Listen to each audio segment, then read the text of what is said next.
Next saya bahas Ethereum ya guys ya. Jadi Wall Street strategist Tom Lee is aiming to create the microstrategy of Ethereum ya. Jadi sedikit backgroundnya, Tom Lee itu sudah bullish di crypto itu dari lama ya. Back in 2017, di tahun 2017, he was the guy on CNBC predicting $55,000 Bitcoin when it was trading at just $2,000. Ya, jadi di tahun 2017, Tom Lee ini sudah bullish di Bitcoin dan dia mengatakan Bitcoin bisa naik ke 55.000 US dollar di saat harga baru trading di 2.000 US dollar. Jadi bisa dibilang orang ini punya track record yang bagus dan memang saya sudah ikutin Tom Lee sudah lama ya, dan memang dia memiliki view yang sangat contrarian, dia memiliki macro framework yang sangat bagus dan menurut saya dia visionary ya, dia bisa melihat hal yang akan terjadi di masa depan sebelum orang lain bisa melihat itu gitu. Ya.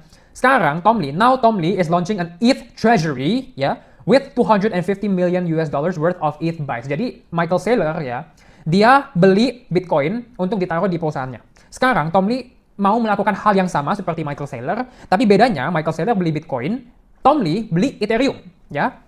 Dan dia sudah balik ke CNBC, dia kembali ke CNBC, dia mengatakan Ethereum is the next Bitcoin dan mungkin saja ini adalah katalis yang dibutuhkan untuk alt season. Jadi kita explore lebih dalam ya potensi pergerakan ini ya. Jadi Tom Lee all in on Ethereum ya, dan dia mengatakan the first move dia mau alokasi 250 juta US dollar ke Ethereum ya. But unlike Bitcoin, Ethereum works. It yields, it validates, it powers apps ya. Berbeda dengan Bitcoin, Ethereum ini produktif ya. Ethereum ini ada yieldnya, artinya teman-teman bisa staking Ethereum dan dapat yield. Ethereum itu it validates ya, teman-teman bisa staking Ethereum dan menjaminkan keamanan networknya. Dan Ethereum itu bisa digunakan ya, EVM-nya bisa digunakan untuk banyak sekali aplikasi-aplikasi desentralisasi. Ya. Menurut Lee, stablecoin are crypto's ChatGPT moment ya. Stablecoin itu adopsinya gila-gilaan guys ya. Transaksi on-chain paling tinggi volumenya itu adalah stablecoin. Dan stablecoin ini sudah adopsinya sudah sangat tinggi ya, bukan hanya oleh retail investor seperti saya dan teman-teman, tapi oleh bank, oleh perusahaan dan bahkan Visa ya, Visa the credit card company ya. Sekarang mereka sudah mulai integrasi dengan stablecoin ya. Adopsinya sudah meroket guys, dan jika makin banyak orang menggunakan stablecoin dan stablecoin membutuhkan layer 1 untuk hidup ya, which is Ethereum, maka Ethereum akan sangat diuntungkan dari adopsi ini ya. Lalu Lee mengatakan Ethereum will be the architecture banks built on ya. Bank akan bangun di atas Ethereum. Kenapa? Karena bank mau issue stablecoin dan stablecoin membutuhkan trust and security. Nah, stablecoin butuh trust and security dan Ethereum memberi trust dan security ya, memberi keamanan dan kepercayaan begitu. Oke? Nah, selain itu, Ethereum juga mungkin ini hal positifnya yang dimiliki oleh Ethereum yang tidak dimiliki oleh Bitcoin ya. Ethereum itu bisa di staking. Ethereum bisa di staking, sementara Bitcoin tidak bisa di staking. Maka Ethereum bisa dibilang itu productive asset ya, yielding asset. Sementara Bitcoin kan hanya capital gains doang kan. Jadi cuannya Bitcoin itu hanya dari capital gain. Tapi kalau Ethereum, teman-teman bisa dapat dua cuan ya, dua source of income dari Ethereum. Teman-teman bisa staking Ethereum, dan teman-teman juga bisa mendapatkan capital gain dari Ethereum. Jadi double cuan ya, double cuan, sangat bagus. Ya, it's an active treasury model, not just passive holding like Bitcoin. Ya. Menurut Tom Lee ya, 10.000 Ethereum ya, 10.000 US dollar untuk Ethereum is not crazy. Mungkin nggak cycle ini ya guys ya, karena saat ini Ethereum tuh masih di angka 2.500 ya. Mungkin nggak cycle ini, tapi in the long term Ethereum 10.000 US dollar sangat-sangat potensi ya. Mengapa? Karena stablecoin itu market cap-nya itu potensi growing dari 250 billion US dollar sampai 2 triliun US dollar. Dan angka 2 triliun ini itu menurut forecast-nya Scott Bessent ya, dan dia pun mengatakan ini 2 triliun sangat-sangat konservatif ya. Dan jika transaksi stablecoin meroket, maka fee yang akan di-generated oleh Ethereum itu juga akan meningkat, and higher valuation multiple for the base layer ETH over the apps like Circle ya. Intinya semakin diadopsi, nilai Ethereum semakin naik ya. Karena Ethereum adalah infrastruktur yang dibutuhkan untuk transaksi stablecoin. Begitu. Ya. Institutions are already moving in. Institusi sudah mulai masuk ke Ethereum ya. Bukan Bitmain doang ya, bukan perusahaan Tom Lee doang, tapi Edelman Financial sudah masuk. Coinbase and Sharplink sudah akumulasi Ethereum. Wealth managers sudah mulai akumulasi Ethereum juga guys ya. Robinhood, jangan lupa Robinhood juga building on Ethereum, dan Robinhood juga baru-baru ini offers Ethereum and Solana staking kepada klien mereka ya. Pastinya ini kemajuan banget ya. Next, stablecoin is the next real world utility ya. Soalnya stablecoin itu lebih murah, lebih cepat dan non-reversible ya. Begitu. Overall guys, ETH at 2.400 pasti ya, ETH di harga sekarang banyak yang nggak akan mau beli Ethereum. Mengapa? Karena retail itu Retail itu trading berdasarkan emosi. Kalau lihat harganya masih di bawah, oh takut, crash, gak mau beli, scam, Ethereum rakpul, Vitalik rakpul, ya. Tapi nanti kalau harga Ethereum udah naik ke 3.000, baru retail mulai FOMO. Wah, Ethereum the next Bitcoin. Wah, Ethereum akan menjadi mata uang dunia. Di situ baru retail masuk. Tapi di saat retail masuk, di situlah sudah telat. Gitu ya. Kita harus beda. Memang kalau kunci di market itu mau dijadiin satu kalimat itu sebenarnya sangat gampang ya. Kalau mau sukses di market ya. Sukses di market dijadiin satu kalimat itu sangat gampang. Caranya apa? Beli di saat orang lain ketakutan, artinya beli di sini. Dan jual di saat semua orang FOMO, semua orang greedy, artinya jualnya di atas. Sangat-sangat susah guys, meskipun kalimatnya sangat simpel ya, itu sangat susah untuk dilakukan. Beli di bawah sini, ini sangat susah karena anggapannya adalah harga akan lanjut anjlok lebih dalam lagi. Dan di sini guys, kalian nggak akan mau jualan di sini ya. Kalian akan berpikir, oh ini Ethereum akan meroket, ini akan ke 5.000, habis ke 5.000, ke 10.000, habis ke 10.000, 20.000, terus 100.000, gitu. Ya, sangat susah guys, melawan sentimen itu sangat susah, tapi jika teman-teman mau cuan di market, teman-teman sesimpel itu aja. Melawan sentimen, melawan retail, melawan emosi. As we can see juga tokenized AUM on Ethereum has reached a new all-time high ya. Makin banyak tokenized asset masuk ke blockchain-nya Ethereum, dan jika kita lihat juga untuk spot ETF Ethereum flows ya, spot Ethereum ETF flows, kita bisa lihat aksi akumulasi yang cukup konsisten ya.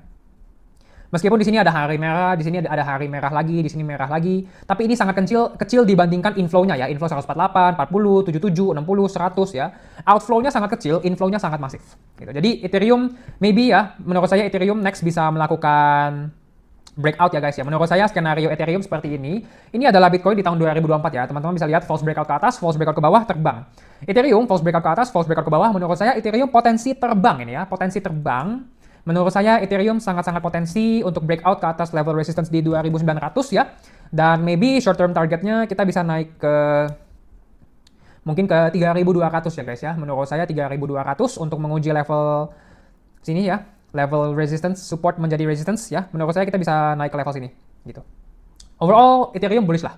Minggu lalu satu dunia panik karena potensinya perang dunia ketiga. Semua orang bilang Bitcoin akan crash, Bitcoin akan masuk bear market. Saya langsung melakukan market research yang dalam. Saya pelajari 100 tahun punya sejarah dan melihat apakah ketegangan geopolitik menyebabkan market crash. Dan saya menemukan kalau ketegangan geopolitik tidak menyebabkan market crash, dan saya update grup VIP saya dan mengatakan saya masih bullish. Dan di saat semua orang cut loss, semua orang panik, semua orang sudah menyerah, kita malah buy, grup VIP malah buy. Ini adalah sinyal Bitcoin yang saya kasih ke grup VIP. Saya mengatakan Bitcoin potensi false breakout, dan apa yang terjadi? Sesuai sinyal saya, Bitcoin false breakout dan berhasil recovery. Padahal di saat ini semua orang udah bilang, oh Bitcoin crash ke 80.000, bear market sudah datang, kita sudah selesai. Ethereum juga sama, saya mengatakan kalau Ethereum ini potensi false breakout dan melakukan recovery. Apa yang terjadi? Sesuai sinyal grup VIP, Ethereum melakukan recovery. Lalu SPX, ini adalah meme coin jagoan saya. Grup VIP dan saya sudah masuk ke SPX sejak harga masih di 0,5. Di saat semua orang cut loss dan panik, saya mengatakan kalau SPX potensi rebound dan recovery dan mantul dari level support kotak putih. Apa yang terjadi? Sesuai sinyal yang saya kirim, SPX berhasil mantul. Selain itu juga saya membuat sinyal kepada grup VIP, saya mengatakan kalau Hyperliquid ini potensi recovery dari level support. Apa yang terjadi guys? Sekali lagi, di saat satu dunia panik, satu dunia cut loss, kita di grup VIP masih bullish dan kita tetap cuan karena saya memberi market outlook yang mendalam. Teman-teman langsung bisa bedain siapa yang beneran pinter dan berpengalaman dan siapa yang sebenarnya nggak pinter. Teman-teman bisa cek hasil cuan semua sinyal ARK Investment Group yang saya sudah kirim di grup VIP. Ini banyak sekali, teman-teman bisa lihat ya. Farcoin kita broadcast di harga 0,4 ya. SPX dari awal kita sudah masuk dari harga 0,5 ya. Hyperliquid, Bitcoin, dan banyak sekali cuan lainnya. Dan jika teman-teman masih skeptis, teman-teman bisa baca testimoni yang ada di website saya ya. Banyak sekali testimoni positifnya ya. Tapi meskipun kita selalu cuan guys, realita gelapnya adalah 90% altcoin tidak akan naik lagi karena saat ini altcoin sudah terlalu banyak dan 90% altcoin itu sampah. Maka untuk cuan di siklus ini, untuk maksimalkan cuan teman-teman di siklus ini, teman-teman butuh bimbingan dalam dari seorang profesional. Saya sudah hampir 8 tahun trading dan investasi di market. Dan jika teman-teman mau sinyal altcoin atau meme coin seperti yang saya sudah sharing sebelumnya, silakan join ARK Masterclass. Kebetulan saat ini kita sedang ada diskon yang paling besar yang pernah kita adakan, dari 10,5 juta jadi 3,5 juta sekali bayar lifetime membership. Diskon ini sangat terbatas guys. Ini adalah benefit ARK Masterclass. Jangan sampai ketinggalan. Jangan lupa juga untuk langganan ARK Alpha Research, di mana ini adalah laporan riset mingguan. Saya akan sharing market outlook saya yang belakangan ini sangat akurat ya. Kita masih bullish di saat satu dunia panik tarif. Kita masih bullish di saat satu dunia panik Trump versus Elon ya. Kita masih bullish bullish di saat Israel serang Iran ya. Dan kita overall saat ini kinerjanya sangat-sangat bagus. Saya akan sharing global macro analysis, fundamental analysis, technical analysis, sentiment and on-chain analysis. Dan saya juga akan kasih teman-teman strategi saya pribadi, portfolio management saya, dan juga sinyal trading untuk altcoin dan juga meme coin. Untuk informasi lebih lengkap, price list dan juga cara registrasi, silakan kunjungi website saya, linknya ada di description. Jika teman-teman mau maksimalkan cuan teman-teman di siklus ini, teman-teman butuh aplikasi yang sangat canggih dan sangat cepat dan sangat aman. Ajaib Alpha adalah aplikasi yang memiliki banyak sekali fitur. Teman-teman bisa trading futures dengan leverage yang tinggi, teman-teman bisa earn dengan APY yang sangat tinggi, teman-teman bisa trading Bitcoin dan 200 aset kripto lainnya ya. Pokoknya aplikasi Ajaib ini sangat lengkap. Lalu jika crypto bear market, teman-teman bisa investasi saham Amerika. All-in-one investment app ini adalah aplikasi yang sangat-sangat bagus. Jika teman-teman registrasi Ajaib Alpha menggunakan kode saya yang sudah ada di description, teman-teman bisa mendapatkan hadiah Bitcoin hingga 6 juta rupiah guys. Sangat lumayan, jangan sampai ketinggalan. Festival kripto terbesar di dunia, CoinFest 2025 akan diadakan di Bali di tanggal 21 dan 22 Agustus 2025. Untuk mendapatkan diskon 20% tiket CoinFest 2025, silakan gunakan kode saya yang sudah ada di description. Jangan lupa juga guys untuk join Discord community saya, di mana saya akan sharing update market yang lebih banyak lagi. Thank you semua sudah nonton video kali ini, sampai jumpa di video selanjutnya.